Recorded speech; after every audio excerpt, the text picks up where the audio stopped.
Hi, this is Jason, and today I am reviewing Thor Love and Thunder, directed by Taika Watiti, and once again stars Chris Hemsworth as Thor, who is trying to have a new start in his life after certain moments that happened in the previous films, like spoiler warning just in case if you haven't seen like Thor the Dark World, Thor Ragnarok, Avengers Infinity War, and Avengers Endgame. He lost both of his parents, Asgard is destroyed, Loki is dead, and he doesn't have the Avengers anymore, so he's trying to have a new start in his life.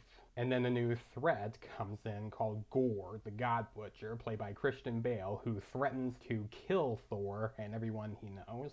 So he has to find a way to defeat Gorr and work together with Valkyrie, played by Tessa Thompson, and Korg, played by Taika Watiti, to take Gorr down, while also making a comeback for Natalie Portman as Jane Foster, aka Mighty Thor, who now wields Mjolnir and possesses the power of Thor.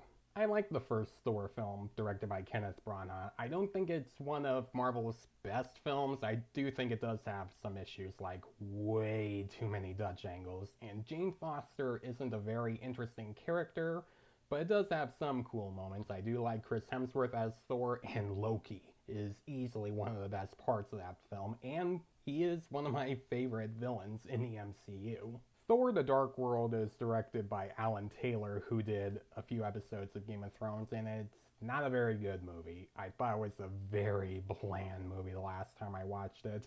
It has some redeemable moments, but it had a very boring story, dull gray and gold colors, weak humor, and a very one-dimensional villain. Thor Ragnarok, however, now that is an awesome Thor film. That one was directed by Taika Watiti, just like this film, and it's, in my opinion, one of the best MCU films of all time.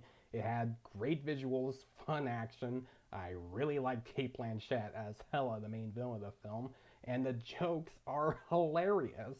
So yeah, I was excited for Thor Love and Thunder. So the good stuff first. Chris Hemsworth is still great as Thor. He has the humor and charisma to him. There are some nice visuals in the film. There's a nice detail to some of the creatures and the landmarks, and this is a very colorful movie, just like Ragnarok was.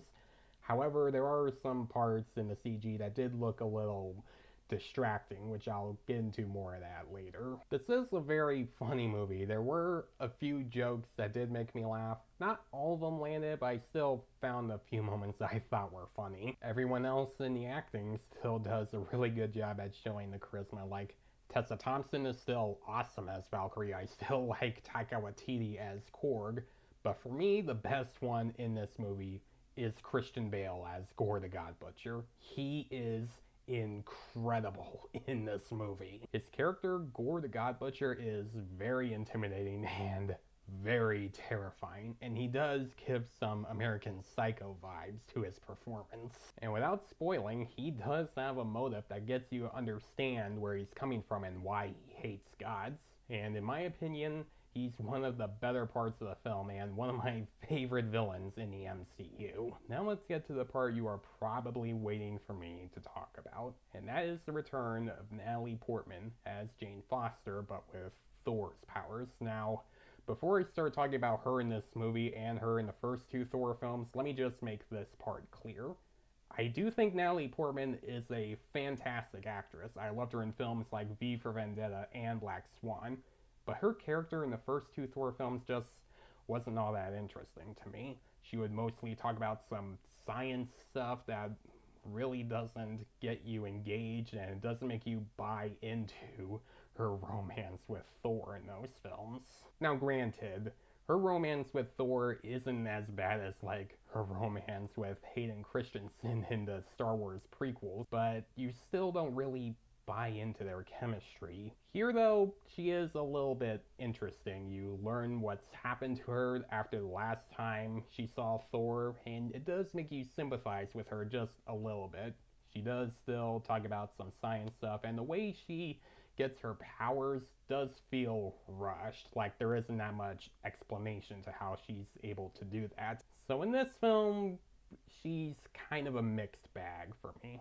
There's some parts of her that I thought were interesting, and some parts of her that I thought weren't all that interesting. Since I already covered Jane Foster, I might as well get to the rest of my negatives.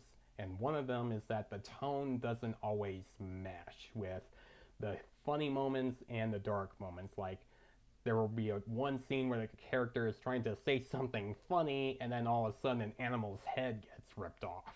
So the film doesn't always have a good balance with the tone of the movie. Despite the fact that I loved Christian Bale as Gorr the God Butcher, he's barely in this movie though. It would mostly just focus on Thor and his group trying to do their mission, and it would focus less on Gorr. I loved Christian Bale as the character, and in my opinion, this movie really needed more of him. There were some parts in the CGI that were pretty noticeable and kind of bad at times, which at one point, no spoilers of course, there was one part in the beginning with these creatures that looked very noticeable and sometimes very cartoony. Sometimes the humor does fall flat in a few scenes, like for one, not gonna say what happens here or what this character is, all I'll say is screaming in front of the camera isn't funny. It's obnoxious, even though it doesn't happen a lot here, but it didn't make me laugh at all. And my last issue with this film is that there's a certain character that appears out of nowhere to help with no explanation of how or why he's in this film when the other films never explain that. I would have liked to have a scene in the film where they explain more of where this character came from. Thor Love and Thunder is unfortunately not as good as Ragnarok. It has some issues with the writing. Sometimes the humor and the visuals don't always work. Sometimes the tone doesn't always mesh, and there are moments that aren't always explained. But I don't think it's as bad as people have been saying, because for me, I actually like it more than Thor the Dark World for a few simple reasons. Thor the Dark World didn't have that much energy in the writing, and it had a very one-dimensional and forgettable villain. This film has energy and has great colors and some good humor and some good visuals and good acting and an awesome villain. I'm gonna give Thor Love and Thunder a B-. If I had a moment to decide on which Thor film I would want to watch, either Love and Thunder or Ragnarok, I would go with Ragnarok because Ragnarok has a better written story than Love and Thunder does. And I feel like people are divided on this film because when me, my dad, and brother finished the movie and walked out of the theater, my brother walked out saying I loved it and thought it was better than Ragnarok. And then both me and my dad thought it was fun. Not as good as Ragnarok, but it was fun. So guys, if you have seen Thor Love and Thunder, what did you think about it? Did you think it was as good as Ragnarok and maybe even better? Or did you think it was a big disappointment and thought it was maybe worse than The Dark World? Let me know in the comments below. And if you like this review, please click down here and leave a like and subscribe so you don't miss a thing. Thanks for watching guys, and I'll see you in the next one.